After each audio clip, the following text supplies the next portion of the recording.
the Morning Hookup on KFOR.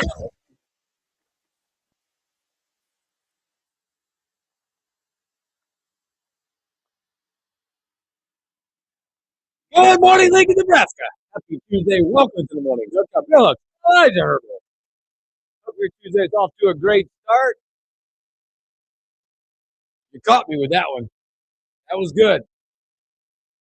That's it. Tell me where that sweatshirt. That's fire. Thank you. It's just a good one. I won this. You guys can't see it. It's the Caster's Lounge. Sweatshirt. I'm in the golf scramble. What? Long as fuck. You want to know. You get the one. It was one of those the two-tiered green. Oh, yeah. And my ball somehow started like stopping a quarter of the way up the slope. So I when it sunk, anyone else who hits it is going to hit it from the top tier. Like, I'm good. Yeah, there's no chance in it. Good pin price is what that is. It is. It's better than like socks or the other crap you get. You know what else I got? How one piece of the, like, you can't see this. Now my favorite chair sucks. Yeah, it broke. Look, like this one little piece. The secondary little piece broke off whenever I was sitting in it yesterday. Not good. I can't get it like swiveled. Like, my goodness. Yeah, that's the piece that broke off when I was sitting in it yesterday. Look, yeah, it's just gone. I don't think it was my fault. What is your count up to? No, we're not doing that because that chair was mostly broken before I sat in it yesterday. No, but a tiny little piece broke off and it did affect stability somewhat. What's your official count up to? Like unofficial, official, like regardless. The chairs that you were that one in, doesn't count. Nope. The chairs that you were sitting in when they broke. That one was already broken whenever I sat in it. It broke more. Did that guy? Yeah. Yeah. It broke whenever it was sitting over in the big studio, main studio. Should I just show it to him? He's not looking. Now my favorite just got it. I'm scared to lean. I can admit I made it worse. Yeah, I'm scared to lean. But it wasn't my fault that it was worse. It was already broken. But You know if we're counting that chair, we're on number 3. You guys know we're on limited resources, right? Hey, meanwhile, is it a chair problem or is it an Elijah problem? Because I have sat in this specific chair here for 7 years, no issues. Yeah, I don't even know. Like, look, there's a like a boneyard over here of like fossils of chairs. Meanwhile, this chair is still running strong. I just can't sit in those. I'm a shorter guy. I can't do it. This one's quality. The leather is starting to peel, but we sit in it a lot. Now these other chairs are like looking at me like, yeah, I know you're coming soon. Because at some point, the other leg's something's gonna break on this one soon. It's that meme with the Grim Reaper knocking on all the doors. Yeah, it's probably gonna be like on the air, and I'm gonna fall off of it somehow and be gone. But welcome in. A lot to get to today. We're gonna talk again, like we do most days. Talk some college basketball. Look at conference standings. See where we're at, and how much those mean. Winning your conference, not your tournament. Winning your conference. What that looks like. Look at where those seeds are that are currently in the pole position to win their conference. Robin Wash at HuskerOnline.com will join us in about 10 minutes. We'll look back at Penn State, look ahead at USC and UCLA. People can't stay healthy, apparently, as the word kind of got out yesterday that our point guard is physically okay, but now he's apparently sick. Yikes. Who isn't at this point? Yes, I know. But, man, it's just at what point are they going to leave Nebraska alone? At what point do you put the entire team in quarantine? Just lock them I'm up sorry, you got the money, but when you're on the road, maybe like right now, let's pony up let's buy like 25 hotel rooms and just put them there. No more roommates. Done. We're going to keep 5 feet of social space in between on the basketball floor. Maintains good spacing. 2 airplanes. Don't care. 25 individuals. Whatever it takes. Little jets. Flying commercial 25 guys. Wow. Getting out there by himself. We'll talk to Robin about that. We'll also have Brian Munson, HuskerOnline.com. There'd be a lot to talk with Brian about. I did miss yesterday's show, but heard adding a lot of bulk of his USA goalie position possibility. The reason the board chair stood no chance. I don't know. Maybe it was protein shakes. Lot of protein. A lot of protein shakes. Hi, guys. So we'll talk about that a whole lot more. And anything you guys got. Boy, big Monday yesterday for a couple of teams. Watch a little basketball. As you can see, I got dual stuff today to talk about. Hi, Nick. Got dual stuff to talk about or wear. Hi, Nick. I just everybody just got a wave today. It's kind of fun. We're like that monkey punch right now. We're punch. Nobody really likes us. They wave from a distance to stay away. That's a cool little story. Yeah, I'm into that, dude. But it's the vibes are high whenever the weather warms back up after the weekend we had. People walking around. The snow's gonna start melting off. It's like a car wash kind of day, honestly. I saw Moti actually smiled, I think, today. Did I tell you? No, should we tell on the air? This is a great story because we're gonna have to bring it back up later this week. I did find an old picture of Motzi from his. Was that the one he posted on Facebook? I don't know. This was from his, I think, sophomore year yearbook. Yeah, I think he posted this. He was a big dude. Show that thing. I think Moats posted on Facebook too.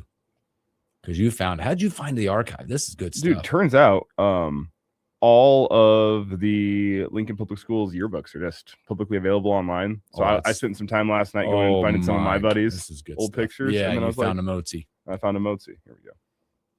I was going to make fun of his age, but we're the same age. Do you have? Oh, you're going to bring it up to this. Is going to be the best. If only Moats was listening, he'd be running in here. It's a sports topic because he's hooping. Oh, no, I pulled my hair. Wow. Yeah, look at that. Look at that guy. Like the little flat top he's got going. Yeah. Look at that guy. He does smile. That was like. That's like epitome of the almanac right there. He's like, yeah, I know everything. Wouldn't that mean Dane Todd is somewhere in a yearbook? Oh, absolutely. Do you know what year he graduated from? Let's see. Well, probably. Let's look. Oh, we got to find that. This is happening. I can't remember, but he's 2000.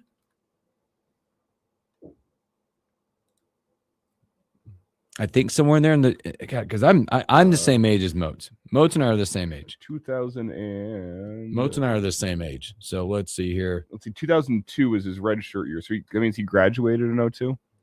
Go down here. Let's see. Yeah. Education. He's so smart. He graduated. Sade cum laude. Blah blah blah. So we're gonna go find. We got to get Dane Todd. Yeah, we're gonna work on this. But there you go. Yeah, we're gonna get that. That's a Moats right there. That's a good one right there. Big Monday yesterday was incredible. Boy, you don't want to play Kansas on Big Monday. Apparently, have you seen this? These still stats, undefeated under Bill Self. 40-0 on Big Monday. They get it done. Better yet, we looked at this stat. I got this stat came across the old Sports Center. Do you know? Like this is when you talk about programs. Actually, a couple programs. Last night, Houston loses. It's the first time they've lost 3 straight games, 3 games in a row since 2017. Doesn't seem like a lot, but they keep it on the rails quite a bit. Also, Kansas now at the Fog, at Allen Fieldhouse. I think this goes back, I think it said 1989. 559 consecutive games. That's 559 without back-to-back losses at Allen Fieldhouse. 559 games without losing back-to-back games at the Fieldhouse. Wow, that's pretty incredible. Like that's an incredible stat. They get it done. They'll improve. Peterson played quite well last night. He did. I think he tried to take himself out. Himself said, "No!" He screamed at him, "Go, go, go!" I did see that. We're out of water. The trainers had to go to the back to get the water. You got to keep going. But they got it done in a big way last night. As we'll start looking at that. Also, Tar Heels got it done last night. Again, 3-1 without Caleb Wilson in the lineup. They'll get him back probably in a couple of games. But a big game for them as they got it done. Wasn't easy. Carolina up 16 in the second half. They're just lighting it up on fire. End up winning by, I believe, 3, 74-71. It kind of goes to show you the little chinks in the armor of basketball teams, what scare me. The thing, and again, these are going to be those slight edges as they get into tournament style play. And when they get down to the, the nitty-gritty of games. Carolina shot free throws last night, and I thought I was going to pull my hair out. It was incredible. They're up 16 in this game, just rolling. They went last night 9 of 19 from the free throw line. Sub 500? 9 of 19. You will get beat in games, a lot of games, going 9 of 19. Defensively, Carolina was really good last night. They held Louisville to 39% shooting. Louisville made 14 threes last night, 14 of 39. They love to bomb the three ball, but 9 of 19 free throw shooting. Those are the things you look for as you get into the madness and tournaments and things that are going to get teams when you have the inability to close out games. Up 16, they were up like 9, 10, but then they kept missing front ends, missing twos and things like that. Steph Trimble, by the way, had a phenomenal game. One of the best two-way guards in the country. Had 30 last night in a performance for Carolina. It goes Seth Trimble, I think, just behind Sam Hoiberg. Yeah. Yeah. We're going to get to that. Sam Hoiberg, number one. There's a sweet stat about Sam, the little display they put out yesterday, and the turnover assist to turnover ratio. Whew. We'll talk about that. He's legitimately playing like one of the best guards in the country. Sam Absolutely. And unfortunately, in the way, in the era of where we're at, his year, like there's so many talking points about what Sam's career at Nebraska will be remembered as or talked about. But what's gonna be unfortunate about it, just the way the award systems go and the 5 stars and all that, it'll feel a lot like now locally Nebraska fans will go, oh yeah, I remember 2025, 2026 with Sam Hoiberg, right? I remember that team. Nationally, it'll feel a lot like our kids when you say the name Bo Jackson, right? Because you're going to go through a season of a guy like that who, again, we'll get to stats and things, but he'll be on no teams. He'll be on no awards. Like honorable mention coaches award type teams in the Big Ten. Or nationally, it'd be like, who's Sam Hoiberg? Yeah, he gets that third team All Big Ten selection. Yeah, like it's like wow, that's pretty good for a coach's son. Academic All-American or something like, but he'll go not to the wayside locally and statewide. We're going to go, man, what he'll be one of those. He's going to be one of those guys that Husker fans in 15, 20 years will say, put his jersey in the rafters. Yes, they will talk about him like that. Look, there's a lot of kids we're going to talk about like that. If they pop that top in first game, they might be able to hold team statue out front of this team. Yeah, when you look at it, because they have a chance right now. They're still chasing history, the best record in school history. They're chasing that whole first tournament win. This will be a team that will be memorialized if they get it done. And just think about how key Sam Hoiberg is to all of it. Oh, he is the cog, the number one cog. And again, I'm not just getting Price. And as the season goes on, Price is great. Rink is great. The hardest guy to replace will be Sam Hoiberg. Yes. There are bigs out there that pass and shoot the three ball well. Hey, you have a lot of wings out there that shoot the three ball well. Maybe not with as quick as a release as Price, but hey, bring Coach Hoiberg or come into Coach Hoiberg's system. He can get some things coached up. Who is going to bring the safety on the offensive end? Just that kind of cool, calm, collected head on the offensive end that doesn't turn the ball over, finds the shooters, finds the open man, cuts passing lanes in the defensive end, seems to know the other team's offense better than they know their own offense. Yeah. Spark plays. They're just the spark plug nature that he brings to the team. A guy that just like, again, and we've mentioned this a lot going back when all this started on this show and with Washington coming. We've mentioned it where it started. A guy that was sitting over there. Not again. I don't think it can go untalked about his role prior to the injuries of Vanderbilt and Gary. This guy was probably a scout guy sitting over there. Maybe the hardest, the toughest scout guy in the country to play against at practice, probably. And what that development did for that team to get him prepared and them prepared.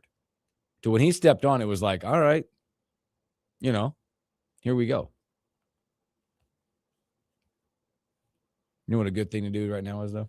We'll get back to college basketball, but let's take a break because these are great conversations. I'm going to ask Robin that question coming up as the heartbeat that is near and dear and right next to this basketball program. If he had to write the story of Sam Hoiberg, how he would write it and what his title would be. Let's talk about that with Robin Washut when we return.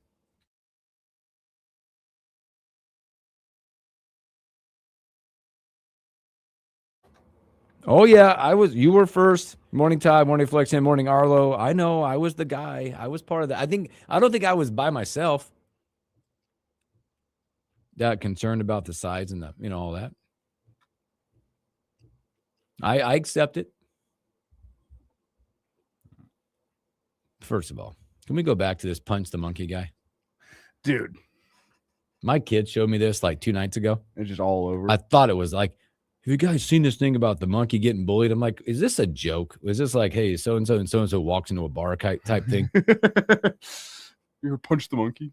Like, no, this is real. This is real. Of course, then you're like, kids might, man, we should get a monkey. Like, no, we shouldn't. I would love a monkey. Oh, it'd be really cool, actually. Should we get a studio monkey? Yeah, it'd be really cool. Just leave him in here. They'll just essentially be like the producers. Leave him in the studio with a cot and a bowl of food, and they'll be fine. That's how you handle YZ on his days off. Just put him in naps. We should get him a little, like, bassinet. Just go fetal position in between shows. Yeah, I see the videos now. This poor little guy, Punch. Can you adopt Punch? I doubt it. I think my kids did tell me that somebody tried to buy Punch they like turned him down.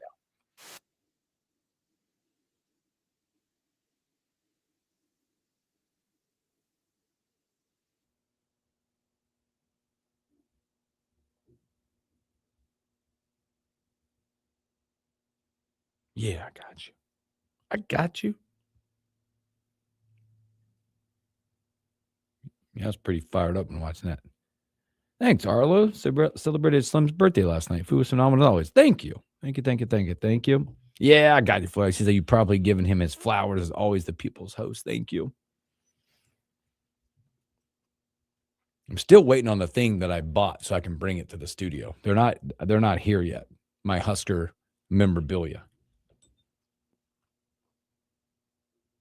Can't wait to bring those in.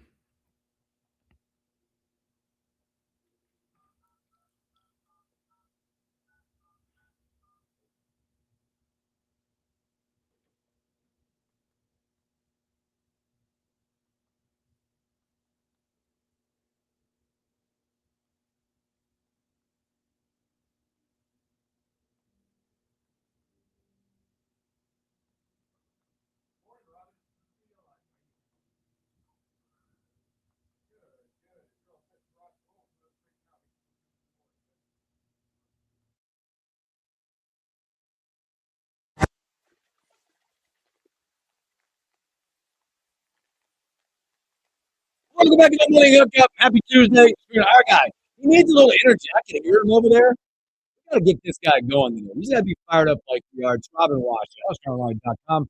Washut, what's up, brother?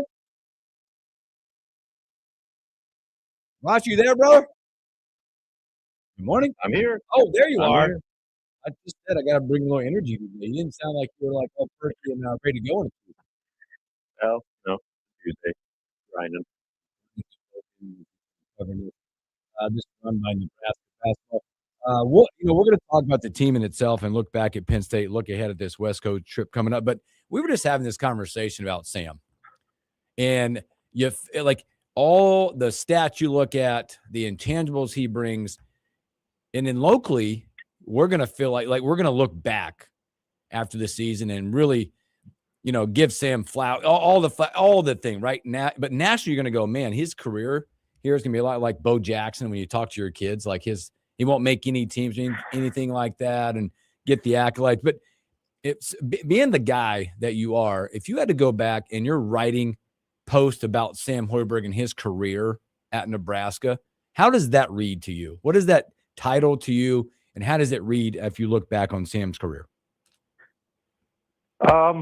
It's quite the story. He was a guy that kind of was dismissed when he first came here as, kind of a charity coach's kid, walk on that, whatever, like another coach giving his kid a roster spot. Great. He'll never play here. And, kind of was just ignored from the get-go. Well, I go back to the 2022-23 season when Emmanuel Bandamel got hurt for the season, and suddenly Nebraska had a backcourt shortage, and that created a window of opportunity for Sam. And just from that point on, he just kind of worked his way, not just into the rotation and then into the starting lineup, but now this year has worked his way into becoming arguably the most valuable player on Nebraska's roster and one of the best blue guys, and maybe even beyond that, in the Big Ten Conference and beyond. So it's quite the story of just kind of perseverance. And it's hard to say that, a guy that's Fred Hoiberg's kid had to overcome a bunch of odds, but like the fact that his path was really kind of dismissed from the jump, and a lot of his career has been proving people wrong. A guy that is generously listed at 6 foot isn't supposed to be this good. He's not supposed to have this type of role. And, then just the persistence and consistency, it shows you that, if you put your head down and grind and, approach every day trying to get better and just keep on working your way to your ultimate goals, good things will happen. And Sam's probably as good of a case study of that as anything that we've seen in a long time, just considering what he was as a player when he got here to where he's going to be when his career comes to a close here in a few weeks.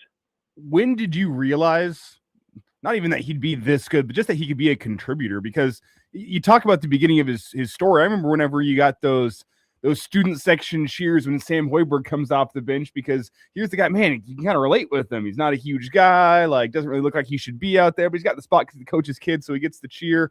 When did you actually realize, oh wait, this guy can hang in the Big Ten?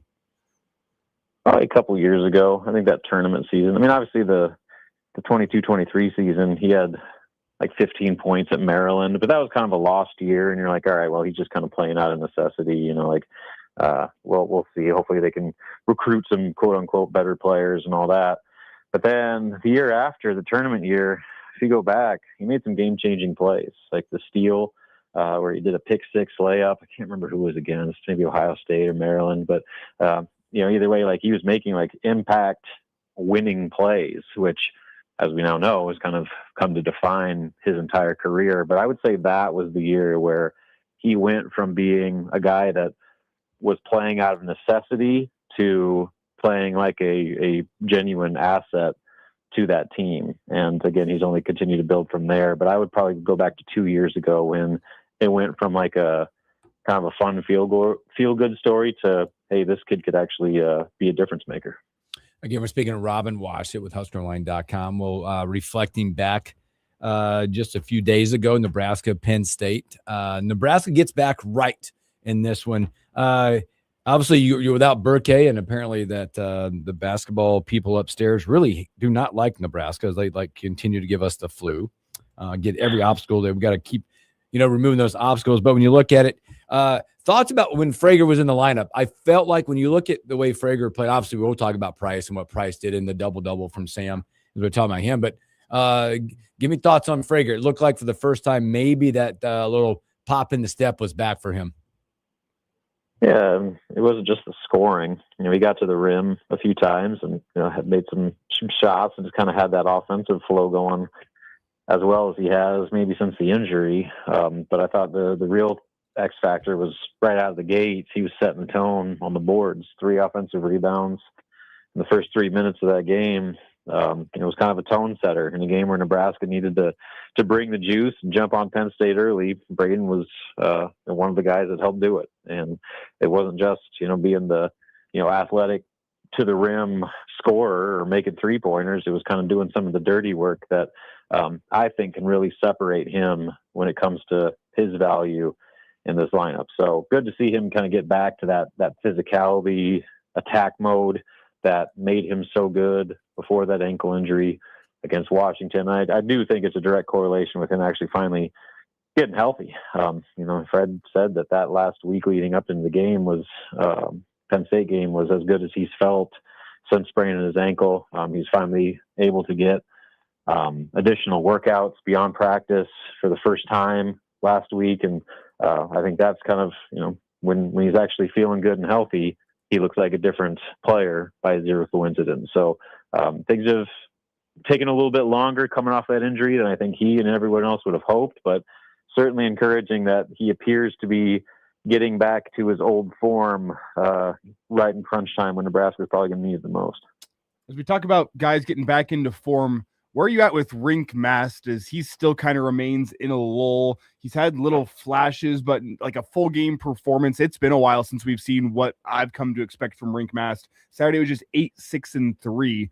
What do you expect from him down the stretch of this season? Is this just who he is right now, or are you expecting this kind of slump of his to be broken out of at some point? I don't know. Keep waiting on it. And he's had some games like Rutgers and maybe even the Purdue game when he was able to hit some threes. But it just hasn't been consistent. His shooting has just seemed off.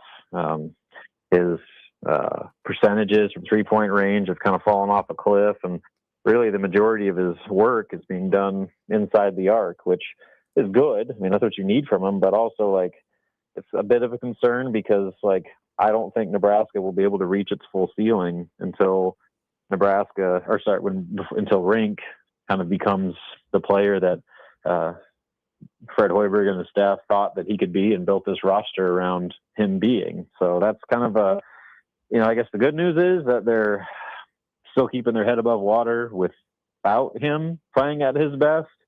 But the bad news is that, like I said, for them to, really be at their full potential, they need Rink to be at his full potential. And it's been a long time since we've seen, 100% ideal picture Rink. And I don't know what the issue is because, you could blame the illness, but he was having issues before the illness and he should be healthy now. And he's still kind of going through the same stuff. So I don't know if it's a confidence thing or maybe just the wear and tear of that knee. That was always a worry about how he was going to be able to hold up coming off that surgically repaired knee. He's never the most dynamic guy, but there doesn't seem to be much of any of that right now as far as burst and, kind of dynamic athleticism. So I wonder if that's part of it, just maybe kind of the wear and tear of being an older guy with a surgically repaired knee. But whatever it is, for Nebraska to, again, make this the ultimate season that it potentially could be, Rink's the biggest X factor of all. And I know it kind of gets old, but if they can get Rink going, then all of a sudden the bar raises exponentially. But until that happens, I think that there's going to be a bit of a ceiling on him for how good Nebraska can be, just because, again, he's the fixture of this lineup and the guy that is supposed to be at the center of everything they do, especially on offense. Well, you talk about that with Rank and obviously not being back yet, but we're still patient with that. But the importance of you got it against Penn State. Maybe some of these games, like a Penn State, you got a Maryland coming up. Obviously, Maryland not having the seed. You look at record, very aggressive basketball team though. But the importance from the depth perspective, you got Leo back. He played some pretty good meaningful minutes, but also Garcia and what he presented against Penn State. But maybe find that role for him because those 6 boards were big time boards for him to get in that game. But the importance of getting those guys minutes down the stretch for some of those depth pieces, because I feel like in the tournament, in any kind of tournament, you're going to need some of those depth pieces and the importance of those two getting minutes down the stretch. Yeah, I think with Jared, it's just about role acceptance. Mm-hmm. He's a guy that I think kind of tried to play beyond himself a little bit, where every time he would get the ball, he would jack up a 3 or I think if you look at his usage rate, it's right on par with Price Stanford, and that's not a good thing for a guy that means that when the ball's in his hands, stats are happening, even if those stats are missed shots or turnovers or whatever it may be. So I think the reason he was so good against Penn State was because he kind of bought into a role of making an impact as a rebounder and a physical presence in the paint, both on offense and defense. And you saw just how much of a lift that in itself gave Nebraska, where he's hauling in offensive rebounds and extending possessions. He's finishing defensive possessions on the other end. He had a nice offensive rebound and putback where, he was doing a little bit of scoring. You didn't see him be the guy that's like trying to go one-on-one and doing a step back 3-pointer. Like that's not what Nebraska needs from him. They need the guy that's going to be willing to do the dirty work and be a role guy. And I do a lot of parallels to when things started to kind of click with Berke was when he kind of had that same shift where he stopped trying to be the stretch 4 NBA 3-pointer guy and just decided to own in on being the best post defender and rebounder. And I guess front court rebounder that Nebraska has. And all of a sudden he became an extremely productive piece to Nebraska's puzzle. So hopefully Jared kind of had that same light bulb come on where, he's going to embrace doing the things that help his team win, even if it is maybe a different picture of his role than he may have initially envisioned. Because great teams, everybody has 100% buy-in to their respective roles. And if they can get Jared to buy into that, that's going to be a big step for them going into March. Robin Washut with us here, HuskerOnline.com, talking some Husker hoops. And Robin, as we look ahead to tomorrow night, Maryland, they're a Buzz Williams coach team, which usually means that they're going to be tough, but this year's Maryland team doesn't quite seem to be a Buzz Williams coach team with how they're playing on the floor. Probably a little bit more dangerous than Penn State, but still not a great basketball team in my eyes. What do you expect from this Terp squad, and is there anything that they do that stresses Nebraska? Well, like you said, they're tough, and they're going to try to play bully ball and be physical. They're a pretty decent offensive rebounding team, and they initiate a lot of contact and draw a lot of fouls. And I guarantee you that they're going to try to follow that same game plan of roughing Nebraska up defensively, especially off the ball, to take the Huskers out of rhythm and probably just see what the refs are going to allow them to do. And the good news for Nebraska was the refs finally started calling some off-ball fouls against Penn State. Lo and behold, it opened up everything for Nebraska's offense. They hit 14 3-pointers and score almost 90 points. But if those fouls aren't getting called, you have results like Iowa, where you can't buy a bucket and you're scoring 52 points. So that's the coin flip that Buzz Williams and the team is going to try to do, where I think the one path they have to win in this game is by just mucking it up and beating Nebraska up and making them have to work even harder for everything that they get. Because when teams do that and they're allowed to do that, Nebraska has struggled. So that's kind of really the only thing that would worry me about this game. Maryland really changed when Pharrell Payne got hurt early in the year. He was their leading scorer, averaging like 17 a game, and he had a real nasty fall that kind of bent his leg backwards. And so he hasn't played since like December. And that's been a real problem for them, just because they don't have anybody else as good as him. But they still have, like I said, a physical front court, and they've got some young freshman guards that have really started to come into their own a little bit. And, they've won 3 of their last 5. They beat Iowa.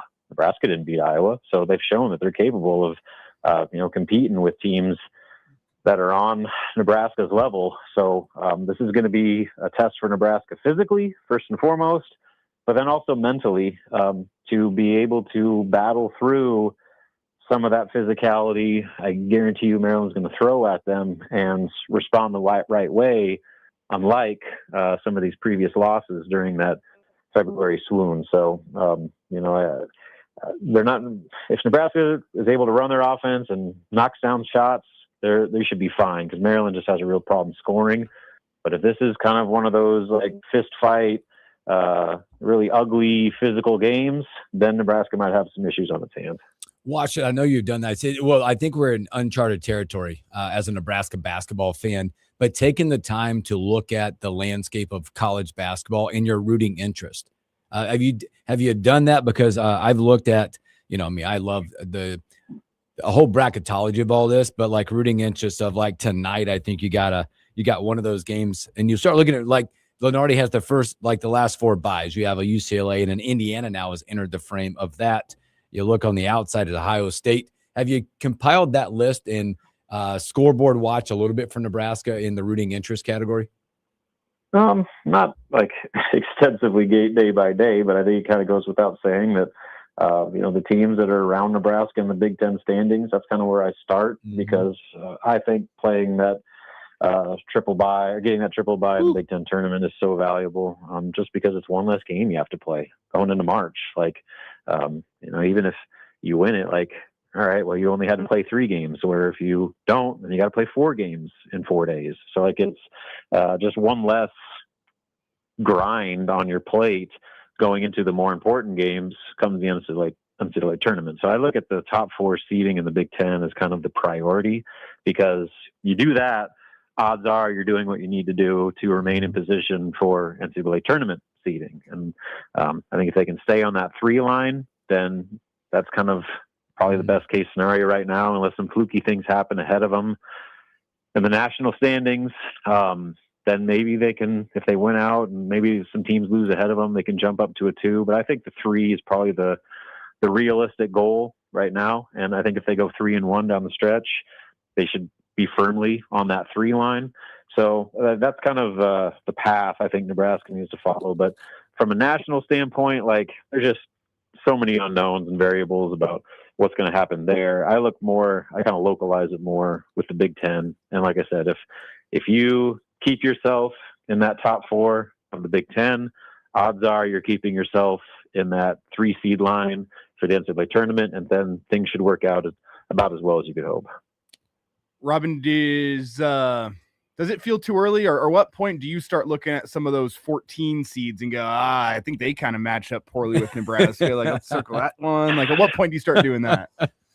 Well, I've looked at some. Like, I personally wouldn't want anything to do with the Summit League team. Those guys are just a pain in the butt. Like, and they're good. Like, as far as those mid-major leagues, I'd put the Summit up there with any of them. And so, like, I've seen some with like North Dakota State. North Dakota State's got some dudes. Like, I would be a little bit leery of that matchup. I've seen other ones with like Austin Peay. Like, I'd much rather have that. And so I would say, when you're looking at mid majors, again, the further you can stay away from the Summit as possible, the better. But again, this is a deal where if Nebraska is the team they think they are, you should be able to beat a mid major in the first round. But it is Nebraska, so you always have that worry. I'm getting scared watching these teams now. Yeah. Watching mid-major basketball on a Tuesday afternoon, Tuesday evening. Yeah. Wondering. Give you something to watch. You talk about, the scoreboard watching. You got to really lock into the Summit League standings. You're talking to a guy that does it. Why are you guys picking on me? Hey, man, real ball knowers know. I'm all locked in on it, but it is exciting times. You start watching this. Briefly, let's talk about also that road trip coming up. Obviously, a couple of teams out there that it'll be Nebraska's final time or on the road out there. But kind of talk about UCLA, because they're both playing each other tonight. UCLA and USC are playing each other tonight. What it'll be like, because they're going to spend a lot of time out there on the West Coast. What that looks like, and 2 teams that are, as I would call them, desperate, dangerous teams. When you start looking at the bubble inside and out of it, 2 dangerous teams out there that are hard to go play. Yeah, I mean, I'd probably say UCLA is a little bit better than USC, but USC's also got plenty of talent. They got Gilbert Arenas' kid who's lighting it up as a freshman. So both of them are going to present challenges, and especially when you go on that long of a trip and are gone from home for that long, there's just a lot of unique elements to that. But I guess the good news is the first and only time Nebraska's had to do a trip like that, they went 2-0. They beat Oregon and Washington. So they've shown that they've got a good plan for handling that, like a week-long road trip and going between 2 venues. And I guess the good news is they don't have to leave the city. They just stay in LA the whole time. So you're not going from 2 different states. So there's some benefit that way.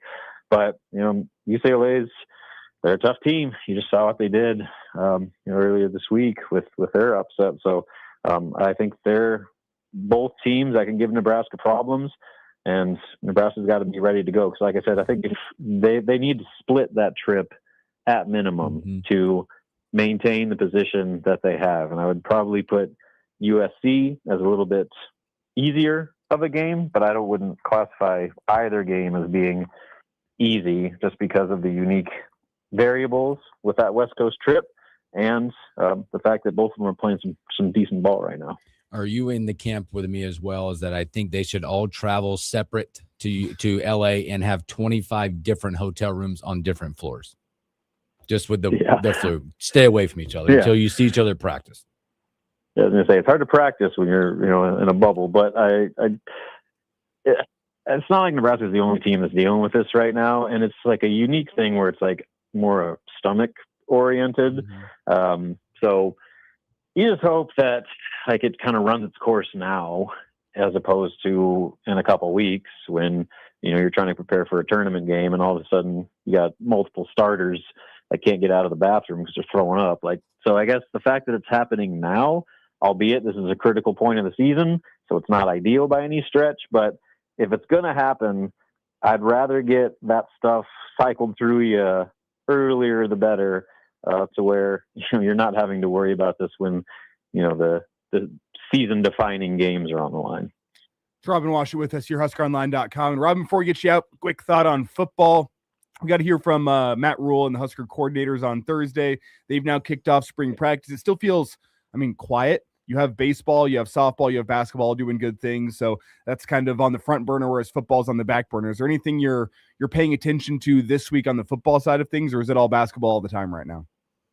Yeah, to be honest, not really. There's not a lot that I honestly care about, because it is what it is. All right, so we're going to hear from Brett Maher and a couple assistant coaches. All right, great. They're not going to say anything.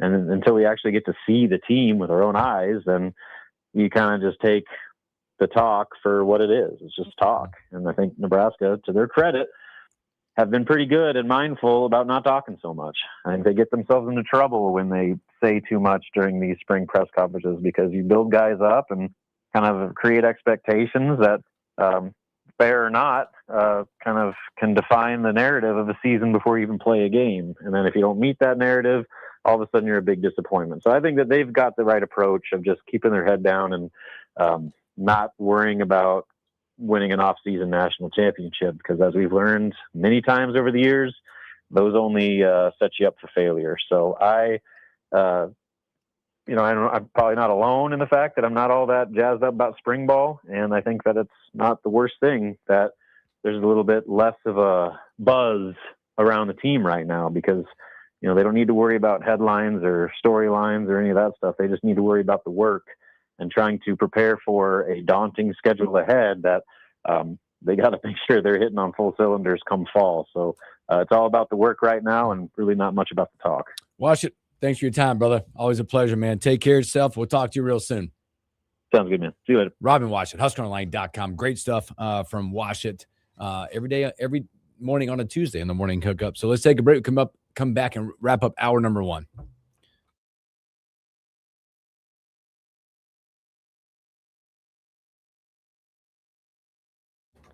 Boo ending. Happens to the best of them, champ. Way to screw up a really good interview at the end. Yeah.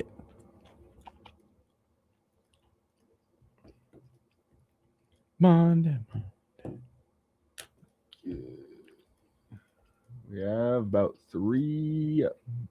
4 minutes on the clock. Perfect.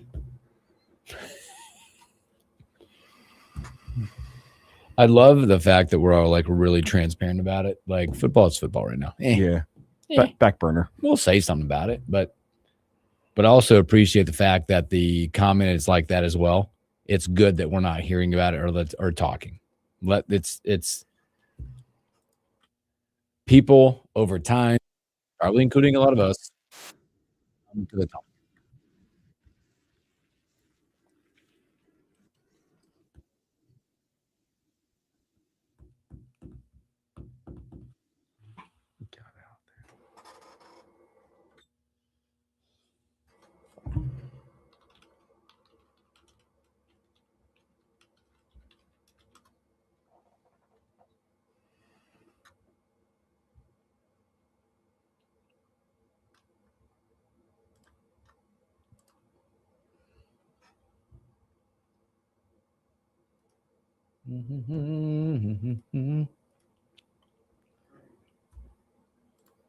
You like that picture I sent you?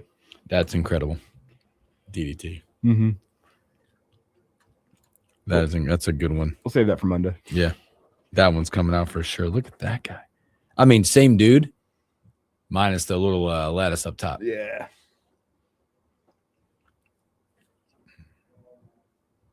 That guy was Gatorade Player of the Year. 2 years after this. But I'm just saying, still, that was the start. I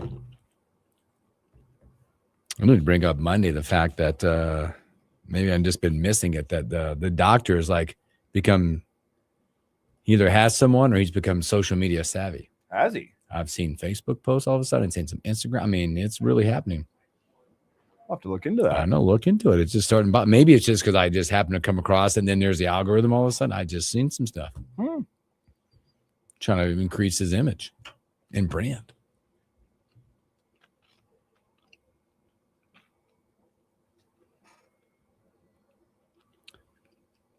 I'm going to come back and ask that question. It's so interesting. Interesting.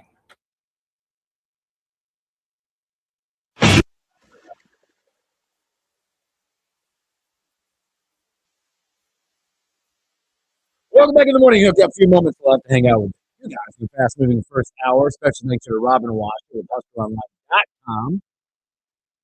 He brings up interesting point because I listen. Call myself a college basketball nerd, but I am watching some of those. I am locked into this bracketology, and I'm the guy that's like checking out whatever, Big Monday, Tuesday, Wednesday, whatever game for potential. It's almost like I'm scouting for it. I also think it's interesting to look at different bracketologies because there's different. You're starting to see some different answers on these sheets. For instance, like a Joe Lenardi right now has Indiana in the tournament as an 11. CBS does not have them in. They're on the out. They're like, not quite sure about the resume yet as they continue to win. That's why I'm a big bracket matrix guy. Are you familiar? Yeah, it takes 122 different brackets and goes, and it also even ranks them in terms of their accuracy by previous years. And so you get this composite of all the big bracket predictors out there to get a feel of, hey, less than what does Lenardi think? What does the country think? I think you get a more accurate sense with that site specifically. It's a good one. So it's just interesting as these games start to unfold. I mean, there's as these teams start to find their way either in or out. A lot of these teams that I like to watch these games, these call them the off games. That's not a Nebraska game or a Tar Heel game, because these games, they mean more right now to a lot of these teams. Tonight, for instance, this could be a play in or play out type game tonight in the Big Ten. USC and UCLA play each other. UCLA seems just in right now. I think they're off. They're off the last four in line. They're in, but they could still drop out. Whereas USC currently sits in the first four out. Yes, they need that win. 7.5 point favorite tonight. UCLA, it's at Pauley Pavilion. Indiana needs to continue to win. They play tonight. Northwestern goes to Indiana. That's a must win for Indiana. Must win. And you start looking forward to other games. You've got tomorrow, Nebraska, Maryland. Nebraska keep winning. Ohio State at Iowa. Big game for Ohio State. My goodness. Right? They need that one. They need that one. The following day, that Thursday. How about Thursday? How about a seeding game? Not in the Big Ten, but in the tournament. Michigan State at Purdue. These are games, I think Robin mentioned it, games to watch in that triple bye situation. Yep. That is a big one on the slate. Because it appears as it stands right now, Michigan is going to win the regular season Big Ten crown. Yes. They're going to get to that. They would need a monumental collapse. And then you get to Friday. Sorry, I'm just Big Ten because we're talking about the top four or seeding. The Big Ten, like that Michigan State game, they're tied with us, right? Essentially, we're fourth. They're like 5 or 6. You give the tiebreaker on them, right? Yes. Michigan at Illinois on Friday night. Add that one to your slate of, hey, I think if you're a triple buys, you got to root for Michigan. You're rooting for Michigan to get Illinois out of the way. You just watch that triple buy situation. And as we get to the level of we're getting these games count, not only for the national seeding, but the Big Ten stuff. It's a lot of fun. And I encourage you, go out and watch some of these games, these off games that I call them. Watch how frantic these games are. Carolina in Louisville last night had that feeling. That was a battle of 6 seeds. Carolina now maybe jumped to a 4 line. Coming up, we're going to look at standings in college basketball, conference standings, what's still to be left to be done. Brian Munson and a whole lot more when we return.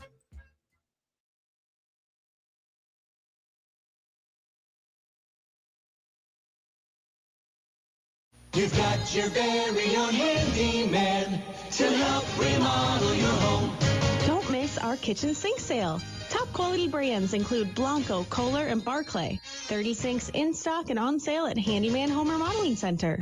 Pizza's here. Oh, great. I'd love some, but I'm worried about my stomach issues. If you're worried about having diarrhea, gas, bloating, stomach pain, or loose, oily stools, it may not just be stomach issues. It could be a condition called exocrine pancreatic insufficiency, or EPI. With EPI, the pancreas doesn't release enough enzymes to break down food, but EPI is manageable. Use the symptom checker on identifyepi.com and talk to your doctor. That's identifyepi.com. Sponsored by AbbVie. I'm back to doing what I love and more, thanks to the Good Feet store. Don't let bad feet stop you from being active and getting healthy. Trade in your bad feet for good feet at the Good Feet store. Attention patriotic Americans. To honor the 250th anniversary of American independence, the United States Mint is striking a groundbreaking American Silver Eagle coin. The 1776 to 2026 W American Silver Eagle is the first dual-dated coin in this series' history. Its inspiring dual date pays tribute to our nation's founding fathers, the Declaration of Independence in 1776, and the spirit of the American Revolution that lives on today in 2026. Now is your chance to get this first-of-its-kind dual-dated American Silver Eagle in perfect proof 70 Ultra Cameo condition, like nothing collectors have ever seen. But hurry, pre-sale slots are limited. With mintage of just 500,000 coins, this release is a true absolute rarity. Secure your 250th anniversary Silver Eagle now with Rare Collectibles TV exclusive pre-sale. Call 800-925-1544 now before they sell out. That's 800-925-1544. 800-925-1544. Cold mornings make it tempting to start your car and run back inside. But that warm engine can be an open invitation to auto thieves. Hey, that's my car. This is Officer Tim Abley with the Lincoln Police Department. Every winter, vehicles disappear in seconds because they were left running and unattended. So this season, stay safe. Never leave your keys in the ignition. Lock your doors and use a remote start if you have one. Protect your ride, your wallet, and your day. Warm up smart. Don't give thieves a head start. Hey, can you blow up some balloons for Jack's party? I can't. I'm so congested. You need Sinex Saline from Vicks. Sinex Saline nasal spray? Yeah, just Sinex. Breathe. Sinex Saline instantly clears everyday congestion associated with colds and year-round allergies with a gentle, ultra-fine mist that's no mess and easy to control. Daddy, we need more balloons. On it! Enjoy life's important moments without congestion. Try Sinex Saline from Vicks. Just Sinex. Breathe. Use as directed. On the battlefield, there's a saying America's military men and women live by. Never leave a fallen warrior behind. Ever. Off the battlefield, Wounded Warrior Project operates with the same goal. We leave no warrior behind. Wounded Warrior Project is a non-profit organization created to help our men and women returning home with the scars of war. Whether those scars are physical or mental, we're here to make sure that they heal. And whether it's helping those with post-traumatic stress disorder live a normal life again, or giving much-needed support to injured warriors in veterans' hospitals.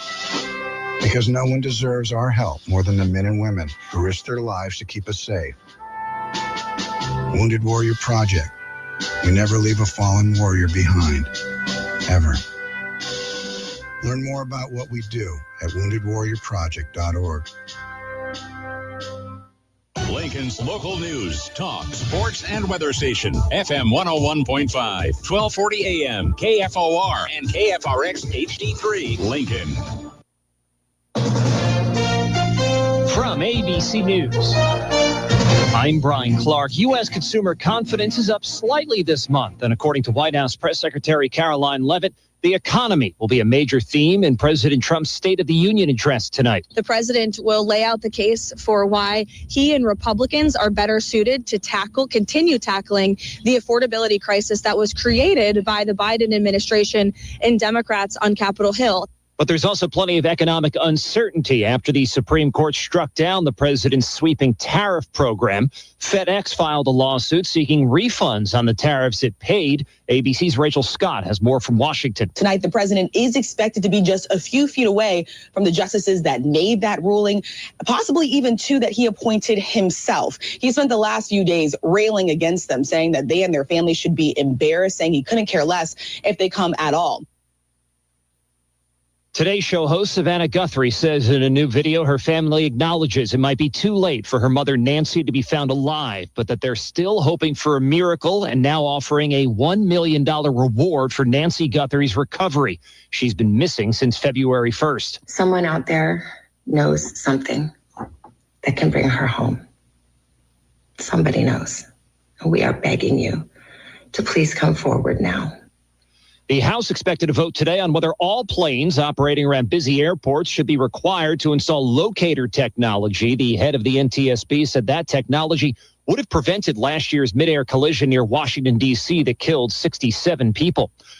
Lawmakers in the British Parliament have approved the release of papers related to former Prince Andrew's appointment as trade envoy. He was arrested last week on suspicion of misconduct in public office.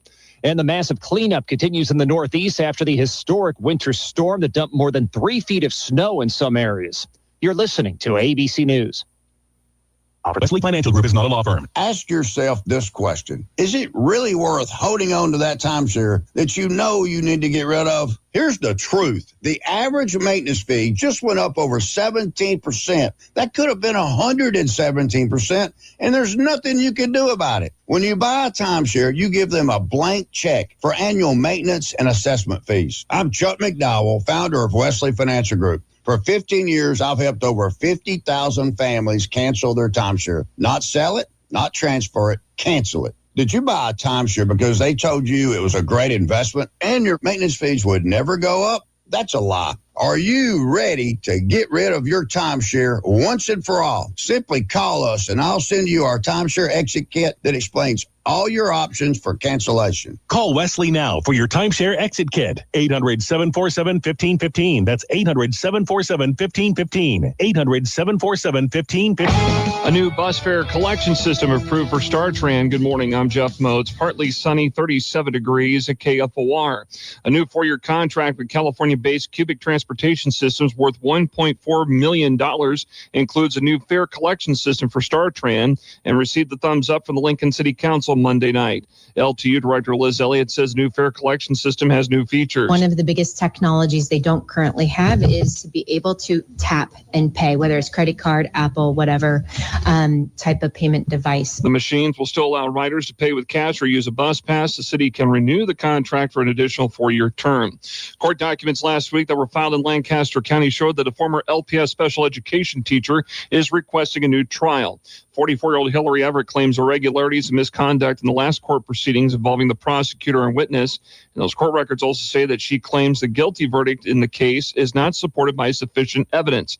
Everett was found guilty earlier this month of intentional child abuse at Beatty Elementary School in Lincoln. Her convictions stem from allegations of abusing students in the classroom. The State of the Union address is tonight, with President Trump expected to champion his immigration crackdown, slashing on the federal government, and push to preserve widespread tariffs. One question KFOR News asked in an interview last Friday with Nebraska 1st District Republican Congressman Mike Flood was if the president had the same amount of support from congressional Republicans than he did 6 months ago. Flood says he believes Trump does and adds that vast majority of congressional members have been working very closely with the White House. I can say I have. As the chairman of the Main Street Caucus, I'm in touch with White House staff almost 2-3 times a week, talking about the direction that the caucus is going and where our conference is going. Hear the State of the Union address tonight at 8 o'clock, courtesy of ABC News here on KFOR. More from Congressman Flood on the Lincoln's Morning News podcast page at KFORnow.com. Partly sunny today, breezy, and a high of 55. I'm Jeff Moats, KFOR News. Lincoln. Clear the streets and lace up your shoes. The 49th Annual Lincoln Marathon and Half Marathon hits the streets Sunday, May 3rd. Whether you're chasing a PR, tackling your very first race, or running for the thrill of the finish, this is your moment. Register now for the full or half marathon at lincolnmarathon.org. But don't wait. Spots are filling fast. And if you're not running, get involved by volunteering or cheering along the course to help power every mile. Register today at lincolnmarathon.org. Put your logo on wheels. Let SignPro put your company graphic on your delivery truck, van, or vehicle. Catch their attention while you're on the move. It's affordable and effective. Put your name on the street for all to see. Visit SignPro today, serving Lincoln for over 30 years. Located just north of Old Cheney and 50th Street. Or call for a free estimate, 421-6600. This is the Morning Hookup on KFOR.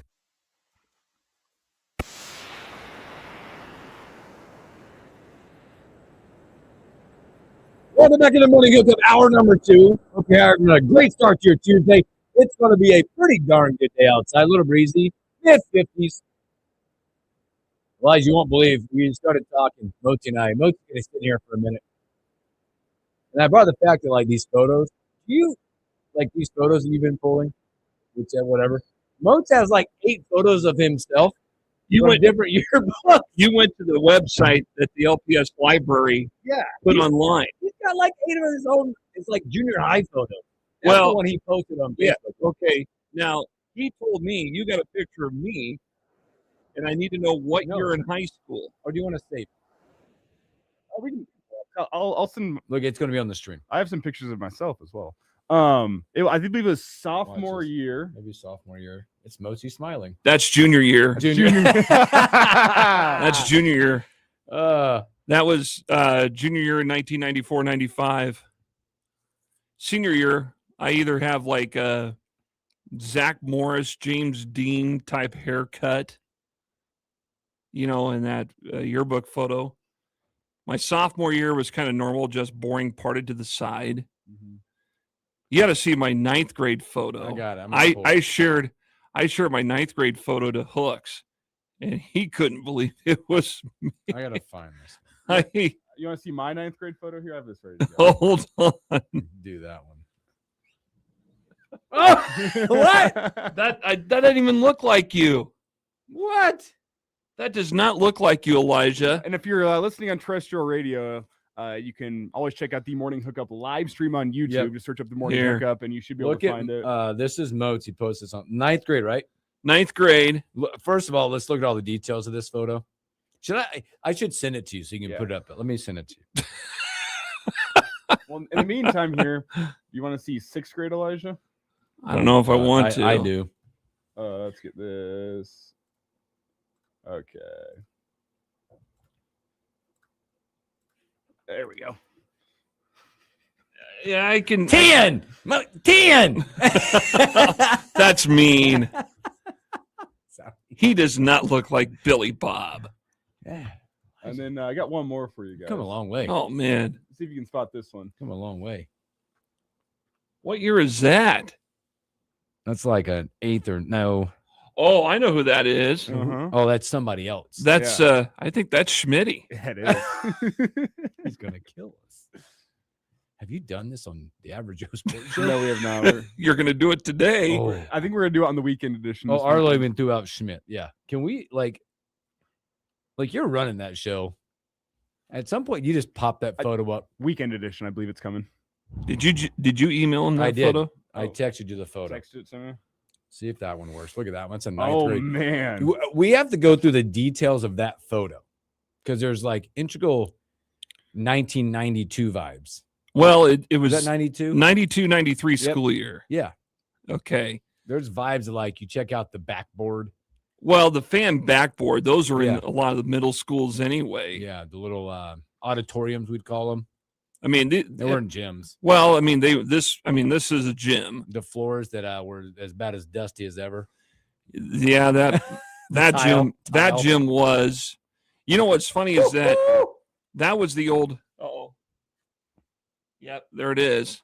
Look at those jeans. That's me at $180. Duncan in jeans is wild. Yeah. Are you in size 0? Well, okay. Somebody said, "Hey, we need to put a picture of you dunking in the yearbook." I said, "Okay." And apparently, at the time, I was the only one in that building or class that could do it. I'll have to find some of mine. Because I was about 6'4" or 5", and if I remember right, I did like a drop step dunk, went up and dunked it. And I think I did one where I was, driving in to do like a layup type dunk or whatever. But that's what it was. It was during lunchtime intramurals. Because you go to lunch and you went down, you played like knockout or something in the gym, for another 25 minutes, and you go back to class. So, but they did that, and I think that was like the second take. And then because the first one didn't work out, because the first one I did was wearing shorts, and this one I was wearing jeans. So this might have been maybe later on in the year or whatever, but that's been so long ago. Yeah, that was 9th grade year over at Mickle, what's now known as Mickle Middle School, but back then it was known as Mickle Junior High. It's probably 7th, 8th, and 9th one. Well, we were 7, 8, 9 because I grew up. I was 7, 8, 9. We went high school in 10th. We were the last 9th grade class at Mickle, because the following school year is when they moved the freshman class to Northeast and a few other schools in town. And then slowly but surely, everybody else in town started doing that, I think within another school year or so. And so we were the last 9th grade class. What's interesting is that my dad was in the very first 9th grade class at Mickle in 1960-61. And I was the last 9th grade there. First, your last. So 33 year difference there. Nice. So now I need to see some middle school pictures with Hooks. I'll get you some. I got some. I got to find them. I just got to. You didn't take anything with you from Charlotte to here? Oh, my mom's got them. I know she's got them. I just have to find. I know I got some in here. I just got to figure out where they are. Yeah. But I'm surprised you found that one yearbook photo. The flat top. That's not one of my favorites. I like the flat top. Yeah. Well, no, but my smile looks goofy. You look fun loving. No, because what happened is that the photographer said something. I actually was not going to smile, maybe a little smirk. Here you go. I'll zero this. But the photographer said something, and I laughed, and he caught it. It was just something so stupid that he said, and he caught it. I think it's a good picture of you. Here's a random. No. I'll shoot this. Compared to mine, they're like making us do down into the right with their chins, or like kind of tuck it into your shoulder. Yeah. And then it just gives for a fat kid like me, it just shows off the double chin big time. Neither of those pictures look like No, you. they don't. No, that's it. I seen you I a, also looked a lot different. Back Junior in high the day. baseball team photo that I quickly found, and it's a fine hooksy, fine hooks. Oh, we are gonna play Find Hooksy on this. That's a good one. Was this weird Waldo or whatever? Yeah, it's my junior. I think this is probably 9th grade. Probably 9th grade. I think it's 9th grade. Again, for all the folks listening, Hated at home, that coach. Check out the morning Hookup please live do. stream here because these Hated pictures that are coach. incredible. I didn't hate many coaches. Let's see. see. Do you see where I get my love of my light blue too? What is going on? Would you lose your head? Oh, I'm just running all over it today with this broken chair. All right, I got it. We'll get it up on the stream here, and it's up. Find Hooksy. 9th grade. Find Hooksy. Right there. Boom, nailed it. Third from the left. Yep. You know how I could tell? Your brow. Yeah, bro. You got that frump. Front row, third from the left. Yeah, that's Front row, hooks. third from the left. Oh, You really? got that. You got Red, that serious frump. The red under. Yeah. I could totally tell that was you. The guy and the coach back in there with the tie. I have words for him. He's a jerk. Tell us how you really feel. Jerk. One of my best friends is still, I still talk to from high school, was on this team with me. We still talk.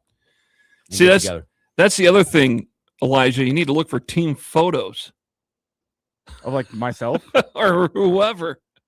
I think I have some high school football photos somewhere in there of me. There's some basketball somewhere ones deep I got. somewhere deep in my phone. Look, we are talking sports. We're getting sports photos. Well, yeah. Yeah. I mean, look at. I have a high school one somewhere that's kind of fun. So, how did you stumble upon that online library? Did you do it by accident? Kinda, yeah. Yeah. Yeah. Producers do nothing by accident. They do research. This is a staged event. Okay. Believe me, I have photos in mine, and I have videos and voicemails that I still keep for. I was purposes. searching. Who was it? It was one of the suspects from Lincoln Police. I googled their name yesterday. Oh, and like a yearbook thing came up, and I went, "Oh, all the yearbooks are available online." Can't show that. So I wasn't looking for them, but I started looking for my old pictures. so you were doing your actual journalistic work, and then this came up, and that came up. You're like, oh, And wait then a minute. And then I started looking for everyone in the building. You're like, gold. Score. That's so good. I still got my yearbooks. I haven't looked at them in a long time. These are good exercises that we're getting. Oh, so I remember whenever we would always go down, we'd have to go down to the basement for Lincoln Southeast whenever we were in the marching band to go get the uniforms because they were all kept in like the dungeons of Lincoln Southeast underneath where none of the students are allowed. Mhm. We'd walk through there and they just had so much old crap down in the basement that just been stuck in there for years and years and years. And we found the old yearbook box. So we used to go look through there. So I'm sure that's how they digitized all these yearbooks up. When I took TV journalism class at Northeast, because back then you had the print class, you could write for the school newspaper. Then they had the TV journalism where we did stuff. We did news shows for what's happening around school, and we did a video yearbook. Plus, you had the yearbook staff, and in the journalism room were like these shelves full of all these old yearbooks from Northeast that went not quite back to when it first opened, but there were like bulk numbers of yearbooks from like 1971, 1981, 1965, or 82, or 88, or whatever. And when they were clearing out my senior year, when they were getting ready to clear out that room because they were putting in what's now the new library, I still call it new, but it's been there almost 30 years. When they were going to put in the new library, they moved the journalism room. And so Daryl Blue, who was the yearbook advisor and the print advisor, and also for TV journalism, he said, we need to get this stuff out of here. If you want to take these home, you guys, you can. I grabbed a whole bunch of yearbooks that I had no real connection to. And I saw you one more before we go to break. This was a great story behind this. And this is my senior baseball photo. Headshot? My individual. I'll tell you the story. Elijah's going to go, what do you mean your senior individual photo? So my four buddies, those are the buddies that we get together every few years together. So they're coming to Nebraska in August. And we got to go like, man, we're best friends. We can't do like one photo of each of us. Like that's boring. We're all going to get together. So not telling our moms, we're going to put the four of us together and have different poses. Our individuals will be all four of us. Oh, man. If you look at mine here, this is my mom sent this to me. I still have it. My mom sent this one. If you look closely, first of all, you can find me. I'm easy. 2, look at our hands. That signified my photo.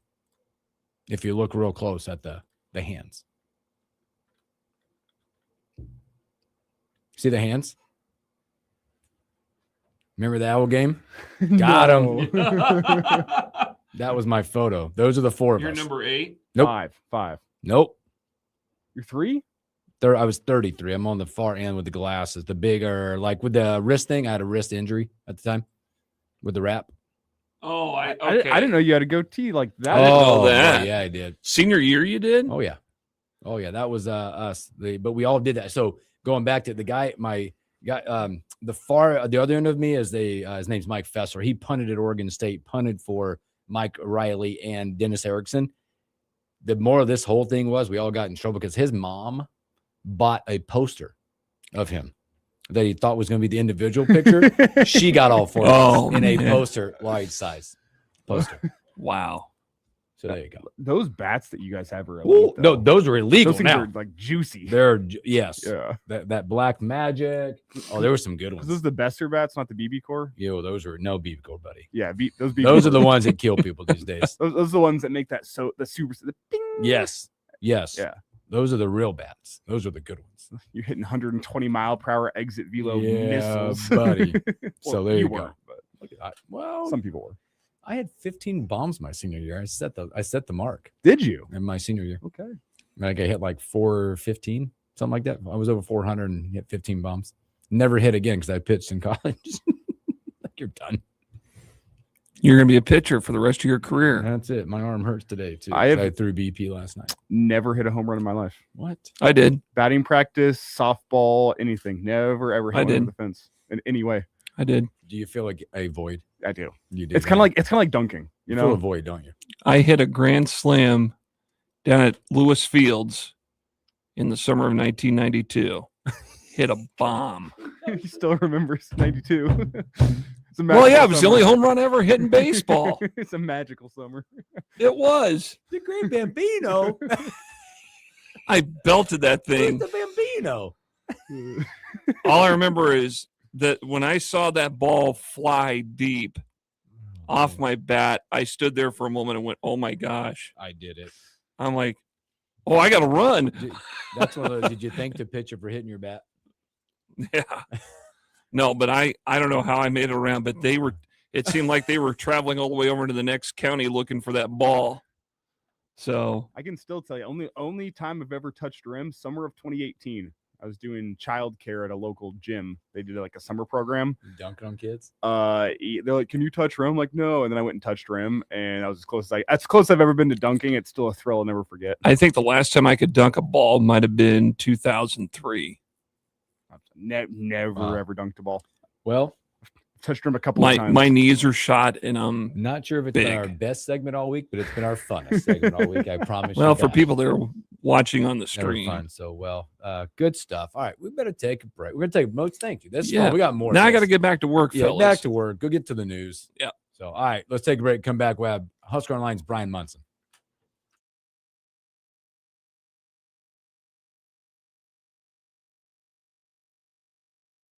Go. Just to help you, I'll send you one of my big. Oh, here you go. I'll send you this one. This I don't know what year this. I have to figure out what year this was. Even big mean weight. Dude, yeah, I'll show you a big kid picture on that. Send this into Elijah. Here's a younger picture. Oh my God, the Braves top too. Dang right, baby. I had a shirt just like that. Mochi, look at this. I'll show you. I found some. I wasn't gonna put them up there yet. Maybe I'll help Elijah. Let's see. Let's go back. I gotta scroll. This is my Facebook photos. This is when I got married. Oh my gosh, Hugs. And then this is one. Let's see. God, do I go back to when I was first kid? Is that how far this goes back? Oh yeah, look at my. Wow, yeah, I mean you've lost. I lost my neck. Let's see. Yeah, then I got ways. Then I lost the ball. Here's no kids. Me and my wife at Halloween. With the red wig. Yeah, buddy. First house drinking Bud Lights. Havelock, those in Busch Lights we call Blue Yummy. Now we're talking, Elijah. Sports pictures. Just wait for that one I just sent you. This is great. Oh.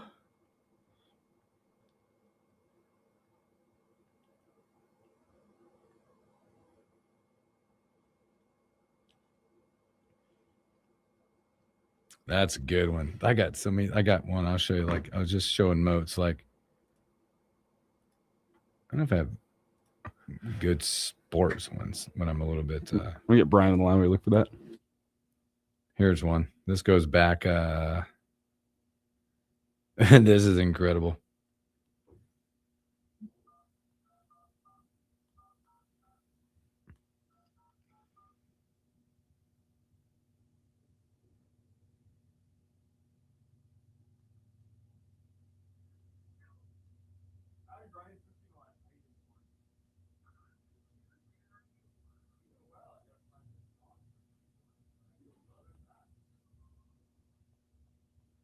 Have them do a.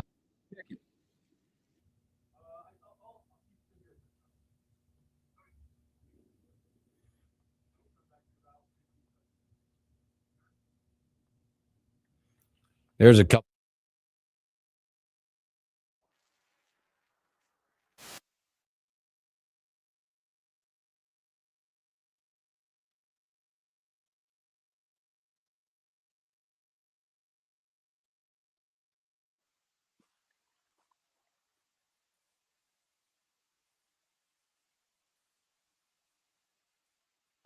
Welcome back in the morning hookup. Boy, that was fun.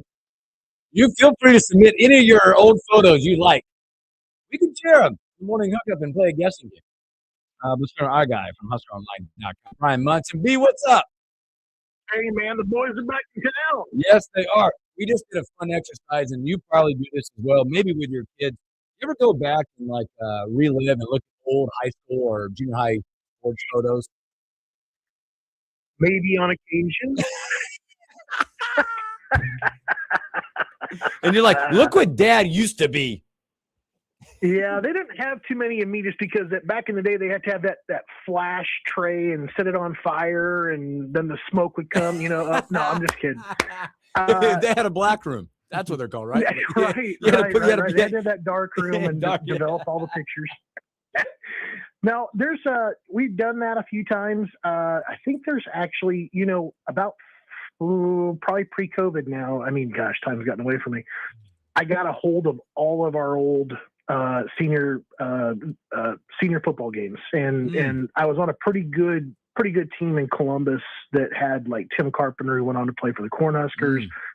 A bunch of us went on to go play D2 ball, and we went 2 rounds deep, lost to Southeast, who went on to win the state championship there. Had, Ty Good and Eric Anderson and Ted Butler and a bunch of other dudes, from Lincoln, and still meet up with a couple of those guys from time to time and have a couple and talk about things and whatever. But yeah, we do have those conversations, and now we're kind of even like looking back on the oldest kiddo, because the youngest kiddo is a sophomore now. There's 9 years difference here in the house. So yeah, we're still doing that a little bit. My first house when I moved to Lincoln, unbeknownst to me, as I got to meet the neighbors across the street, was one that was a house that Ty Good lived in.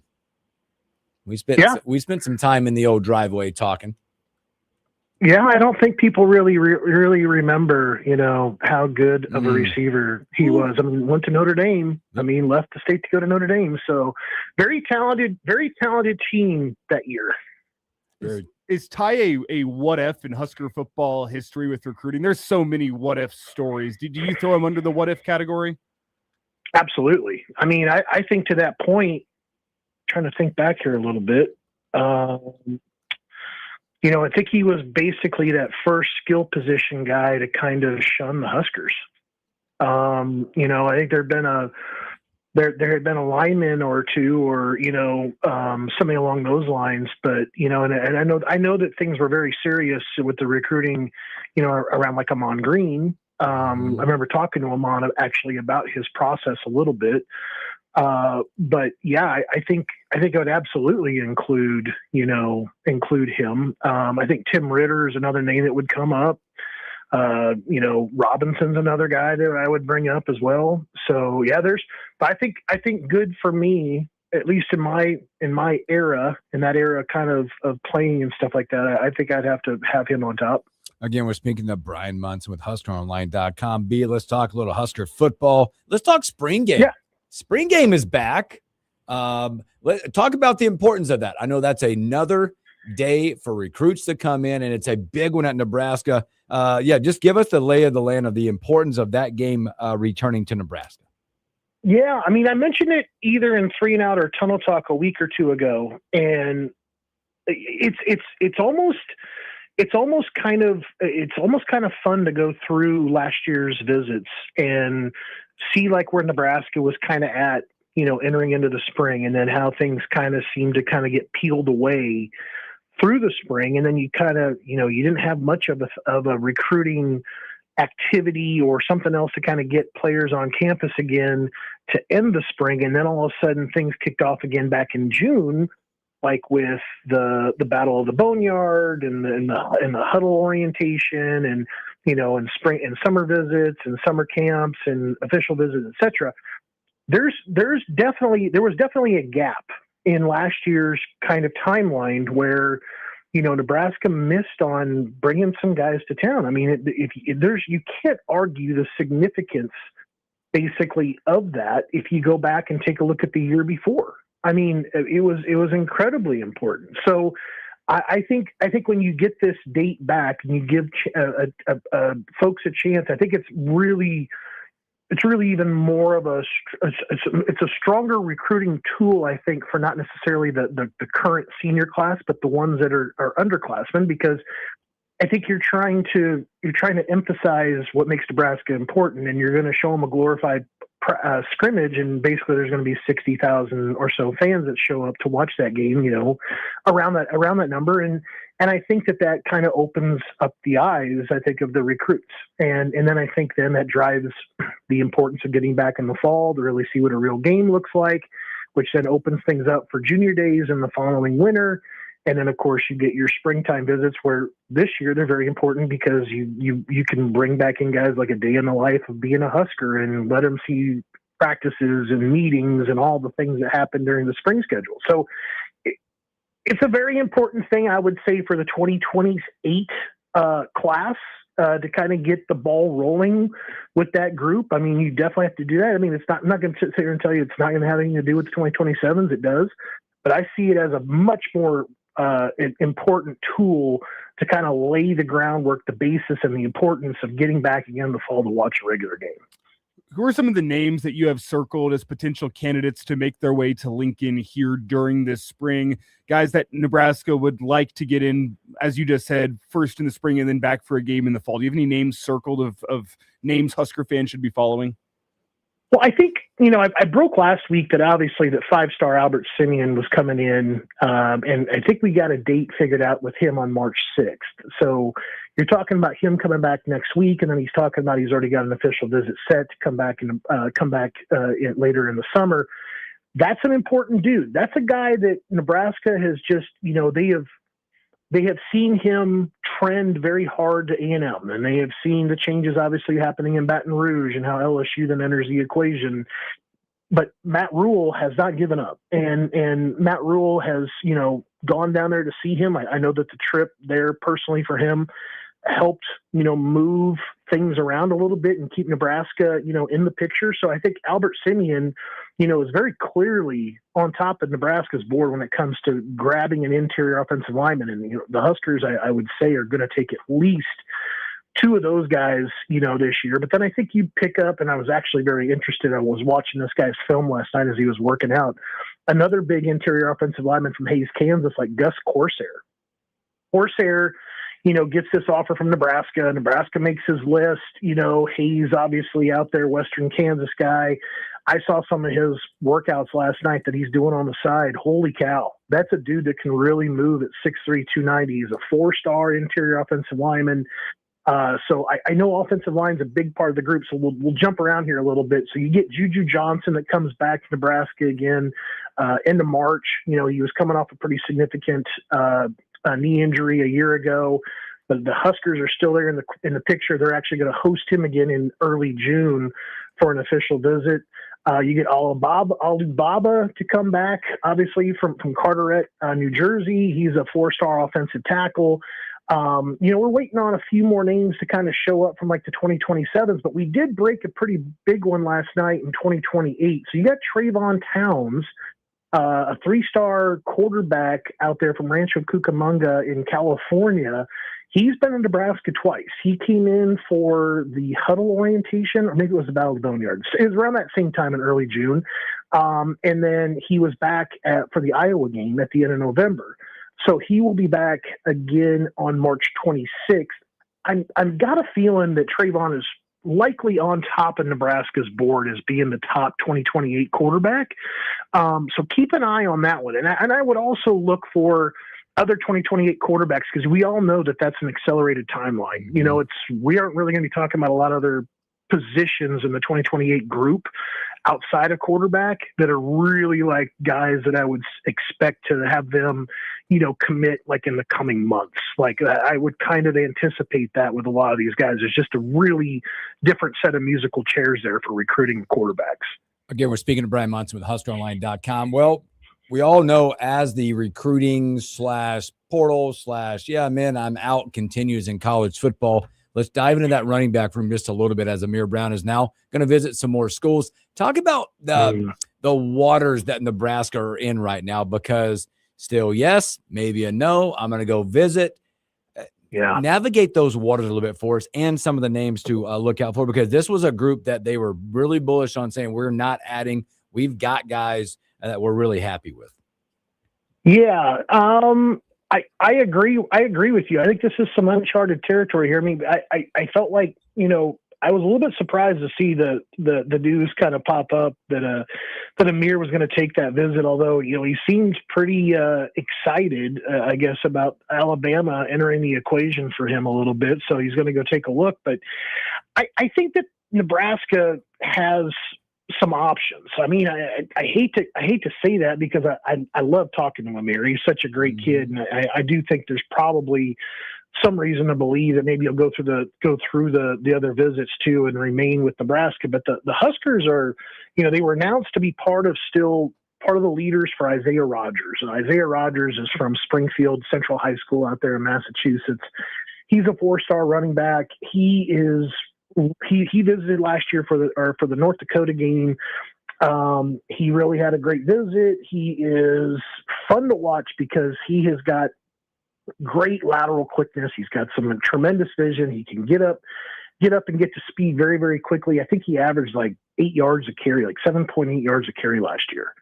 So he is a very explosive running back. And of course, there's another player that we've been talking about for a while, because, it seemed that Nebraska could have an interest to add a second running back, along with Amir. And one of the guys that we kind of felt like could be that guy was Xavier Balla. And Xavier Balla, he was set to announce his commitment during the Navy All-American game, which he took part of. And then he kind of backed off of that, and he said he's going to get back to Nebraska again in the spring, and he said he's going to go visit some other places. I think he's only been to one other school. I think it's Virginia. I think he's only visited Virginia basically since all that stuff had happened. So, and he's a very exciting, 5'11" kind of same height as Rogers, and he's a little stouter. I think he's probably a little bit closer to like 215 pounds. So he's a pretty big dude. And then obviously you got to throw in Kylon Haney. I'm going to be very interested to see kind of what happens with Kylon with his move over to Millard North, because if you go back through his charting and what he did week after week in his game logs, it was a very inconsistent weapon to be used every single week. In some of those games, obviously Central was just, blowing some guys out of the water, and he would only have, a limited amount of touches. I think for Kylon to really take off this fall, he's going to have to be a much more consistent part of the game planning, and I think that he's going to get that at Millard North. So it's going to be interesting to kind of see what happens there. He was not the same guy from sophomore to junior year. He took a big step forward. I felt like he was maybe a little bit more limited as a sophomore, and I really saw that explosiveness, a little bit more speed kind of come out of him as a junior. So we'll really see what he kind of unveils for everybody in his senior year. It's Brian Munson with us here, HuskerOnline.com. And Brian, whenever you look at what's happening on the field for Nebraska, both this spring and into this fall, do you get a feel for what recruits want to see from this kind of revamped looking Husker football team? Yeah, a little bit. I mean, you get a sense from some of the guys that, kind of going back and rethinking about past interviews, and where offensive style seems to fit, but then, there are the guys like Jackson Roper is a great example. Jackson Roper was there for the Michigan game last fall. And while Nebraska, kind of battled for it, it didn't look necessarily all that effective at times, kind of playing against that Michigan defense in particular. So I think that there's some things that obviously stand out about good performance, bad performance, inside the details of what happened on the scoreboard of win or loss. And some of the guys pay more closely attention to that, and they want to kind of see where things are kind of going. And I think that there's obviously several positions that are impacted by new coaches this spring. And I think that that's going to be a big draw for a lot of players to get back in March before the spring game to really have that opportunity to sit down with what might be like the first time ever to talk to that new position coach, and maybe also to kind of get more time with Coach Rule. And maybe the other coordinator. So that I think is going to be a real big draw for those guys. But I think that, to your point, it's like a lot of guys saw fit defensively or offensively, and now they're noticing that there's going to be some changes, whether it's personnel wise or whether it's by coaching. And they're gonna want to try to get a better sense of what Nebraska's kind of feeling and thinking, how things are going to work kind of moving forward. So I think that's going to be a big topic this spring. Brian, on the offensive side of the ball, in the big 60,000 foot view of recruiting on the offensive side of the ball, have you seen a flip in maybe the type of player that Nebraska is recruiting? And I'm going with is the fact that maybe you have a quarterback that fits what Dana is trying to do right now in Calandria. And then you got some big dudes up front. You got 3 pretty much ready-made guys walking in the door, ready to start up front with the big guys. Do you see a conceptual flip of recruiting on that side of the ball with those type of guys coming in? I think one thing that really opened my eyes was the offer to Barrett Cottrell. I think when you put the offensive lineman's film on from Ashland, he is explosive, he is strong, and he is nasty. And I don't think, had things not changed with Coach Jeep Wade, coming to Nebraska, I'd put his chances probably at less than 5% he was going to get an offer from Coach Raiola. So I think that's one thing that stood out. So and then I think also where you're kind of looking around at like some of the other guys, maybe potentially, Kyler Kahn from Kansas City. I'm trying to think what high school he was even at, but I guess I don't really need that. Kyler Kuhn, excuse me. And he's again a guy that kind of Nebraska just kind of kept out there. That wasn't even really kind of keeping him warm, and all of a sudden, you saw this resurgence, under Coach Wade, when it comes to, this really physical interior offensive lineman. I already mentioned Gus Corsair, another guy that kind of got neglected by Nebraska, being a neighboring state kind of guy. So I have seen a change, at least through what Coach Wade is doing, I think, with recruiting his spots. I think, for the changes that are happening on the defensive side of the football in particular, I don't want to neglect that. I think the board overall on the defensive side is a little light. I kind of talked about this with one of the Rivals recruiting experts a little bit. And I think that, particularly along the defensive line, and you kind of hope it starts to catch up with Nebraska here a little bit. But I think that they're a little light on some of the names. Maybe there wasn't a lot of those guys in town for the first junior day.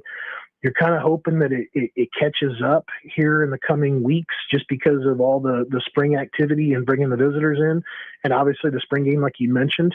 But then you definitely need those guys to be there in June. And you don't have a lot of time here to kind of be playing catch up. Otherwise you'll find yourself to just kind of, out of luck as you kind of move into the latter part of the summer and thinking that you're going to find a guy in September or October, like what they basically did down in Louisiana when a guy decides to decommit from Texas. So I think that those are tough scenarios, obviously, to kind of plan on.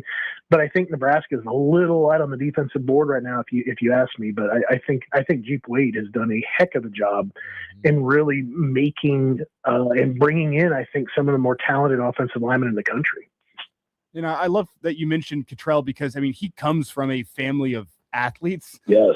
2 of his older brothers played at Ohio. One is an offensive lineman. One is a running back. Another brother, Bo, played at Nebraska. That is just a long line of Cottrells playing college football. And I think the youngest, Barrett, might be the best of the bunch. But before we get you out of here, Brian, I do want to ask you with Ahmad Hudson, do you have word on, because it sounded like he was going to make a visit to Lincoln a couple of weeks ago. Never ended up making it. He kind of said maybe once his high school basketball season's over. Do we have word on when he could be making it to town? Nothing yet. Working with Sam Spiegelman on that one to kind of keep me up to date. I think what's interesting is, Ahmad's a fairly big long shot for the Huskers. I mean, he's an LSU legacy. He lives in Ruston, Louisiana. It's not really necessarily close to Baton Rouge, but he's in the boot. He's from the boot. And I think what adds a little pressure here is that Cooper Terwilliger, another tight end recruit from Nebraska, from Pierre, South Dakota, he's already been out to Penn State to check out Matt Kimball and the new digs out there in Happy Valley. So word on the street is that Cooper, is looking a little bit harder now at Penn State. That was a guy that was really more based on staying in, the Midwest. He was kind of a Michigan, Iowa State, Nebraska guy. That was kind of like where he was thinking that he would end up. And now all of a sudden Campbell goes out there to State College, and he gets Cooper to take a visit out there. So I think there's a lot of pressure there on Nebraska to bring home a tight end, because it looks like their top two guys are going to be some difficult pulls right now.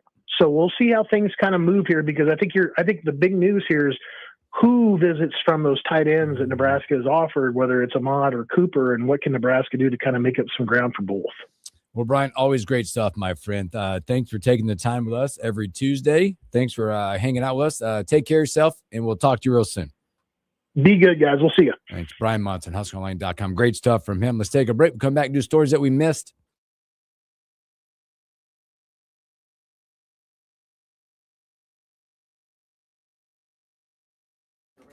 Yeah.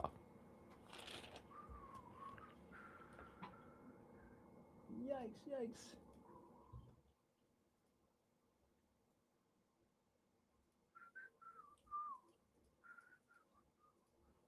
A few out there, a few stories out there. That's a decent one. Go over here.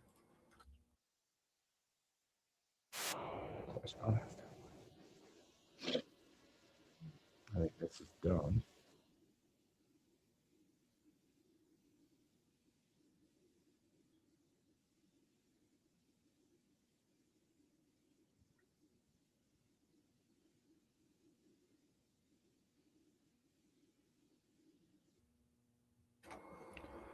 I gotta find a song.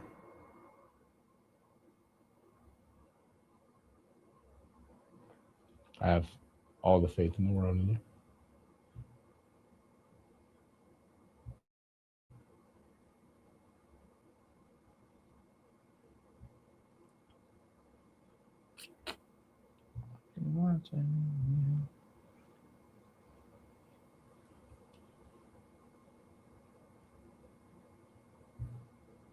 Day brackets.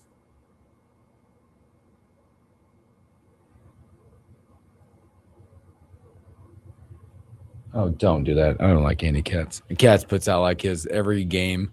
It's like every day there's a game. It's a new prediction. That's a lot. He won't stop it right now. He just put out the South bracket, his 4 bracket, but in the South.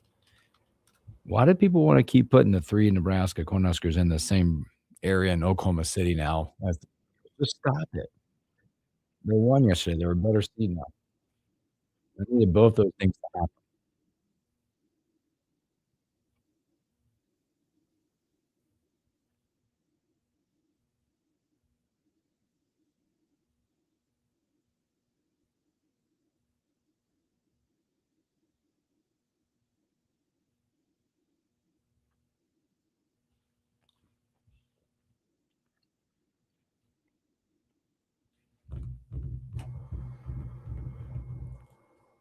Okay, now I need to find a story that we missed, don't I?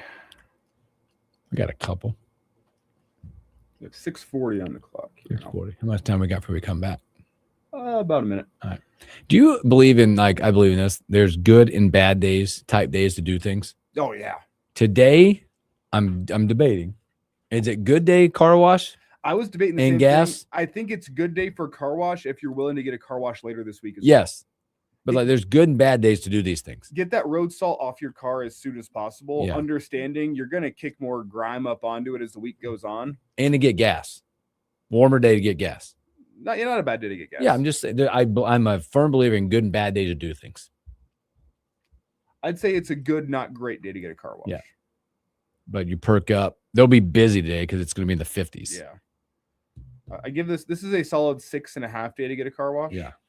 Whereas I look later this week, like Thursday, 10 out of 10 day to get a car wash. Or is it the better day today because it might be less because people are looking ahead to the better day?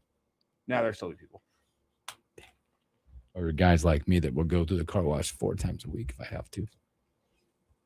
Yeah, I mean, I'm going today. If you got a membership, might as well use it. I'm going Coming back here.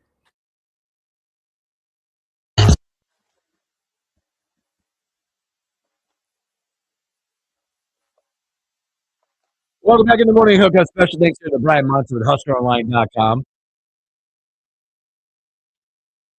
Flood XN got jokes. We missed the show yesterday. He said, for the record, I only missed the morning hookup with my kids. Went water sliding in Casey. Also, for the record, still missed the show. No problem. I'm not. You're telling me you're choosing your kids over the morning hookup? Yeah, I don't get it. That's offensive. I am. I'm gonna try. I'm gonna be here. I'll be here Thursday. If you guys, I'll be gone Friday, but I will do some things. I'm choosing sports and kids this weekend. We're headed out to LA. We're gonna watch USC Nebraska on Saturday. You have any other plans in LA besides the basketball game? Oh, with my kid, it'll be a shoe shop deal. We'll visit some cool shoe shops. Rodeo Drive. Yep. Never been there. I've honestly, like, I don't mind. I think California's a beautiful state. Not one I'd ever live in, but I've been to LA, but never actually been in LA. Okay. If that makes sense. Like, we went out there a few years ago and we flew into LAX and then went south to a resort, which was close to the Genesis Open this past weekend, the golf tournament. You gotta definitely Or gotta we've stop by. Santa Monica or Malibu. We've stayed out of the proper, but we will be close to the Staples Center. So you're this kind of time. staying near downtown. Yeah. Well, while you're on the way there, I'd say it's close to the airport. You got to stop by and take a picture with Randy's Donuts. Okay, Randy's Donuts. You on the list. You know what I'm talking about, right? The big donut. Yeah, the donuts are just all right, but it's. I kind of want to go down and like see like the Kobe murals and all that down by Staples and that area and stuff. But I know he's gonna find. There's one out there called, I think it's Cool Kicks is one. He's already looked it up. But our focus will be to hang out and go watch Nebraska beat USC and probably have dinner with Henry T. Buchanan because he'll be out there as well. Some Thai food. Yeah, best Thai food in the country is in LA. Stories that we missed? Let's go. The stories we missed. The morning hookup. I'm trying to think about. I'm going to take this one. I think it's cool.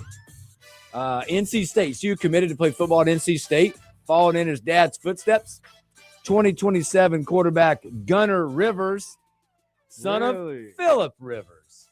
4-star quarterback. Is that his oldest kid? I believe so, yep. He's the, according to ESPN, he's the 11th ranked pocket passer, number 142 overall prospect in the 27 cycle. 6'3", he's a junior at Alabama. So there you go.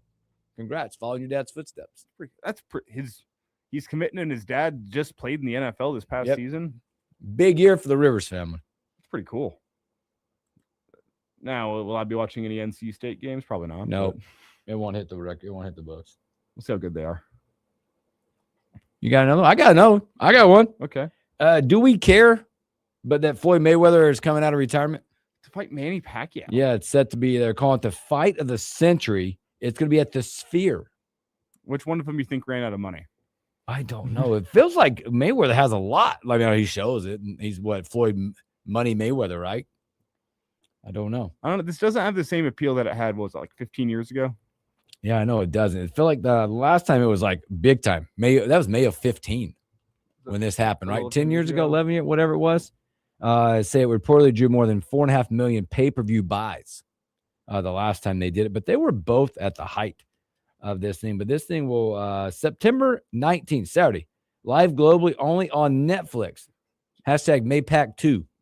All right. Do you know how old these guys are? Oh, they got to be in their 40s. Do you have a guess? I haven't pulled up. Pacquiao's close. I think Pacquiao feels like he's my age.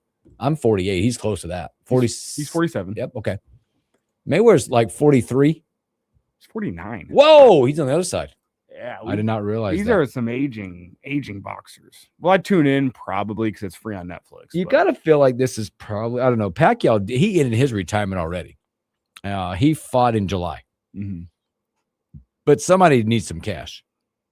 Yeah. If not both. Yeah, he hasn't fought. I just read this. Mayweather has not fought professionally. Remember the last time he fought? I forgot this. Was it McGregor? Yeah. 2017. August 2017 is the last time he fought. I can't believe it was that long ago he fought Conor McGregor. So they are back.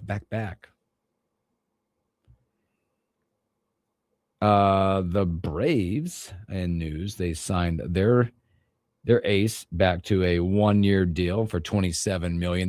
That boy, talking about starting off in a bad way. Braves starting off in the injured list is bad already.